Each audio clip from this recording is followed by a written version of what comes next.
हाय दोस्तों, स्वागत है फिर से एक नए वीडियो में।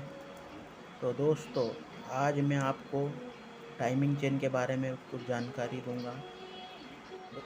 दोस्तों, अगर आपने नया टाइमिंग चेन डाल दिया फिर भी गाड़ी का टाइमिंग चेन आवाज़ कर रहा है तो आपको मैं एक और पार्ट के बारे में बताऊंगा जिसे बदल कर आप टाइमिंग चेन के आवाज़ को ख़त्म कर सकते हो।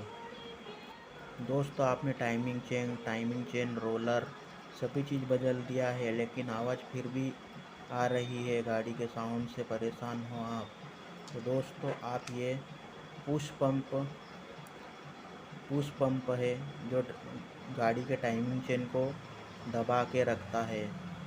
दोस्तों, ये ख़राब हो जाने से टाइमिंग चेन को ये दबा के नहीं रख पाता है और टाइमिंग चेन लूज हो जाती है। इसी कारण से टाइमिंग चेन से आवाज़ आती रहती है। दोस्तों, आप ये बदल कर देखो, आपकी आवाज़ पूरी तरह से बंद हो जाएगी।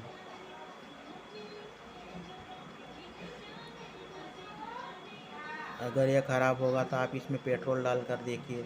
अगर पेट्रोल यहाँ से लीकेज हो जाता है तो आप समझ लेना कि ये उस पंप ख़राब हो गया है।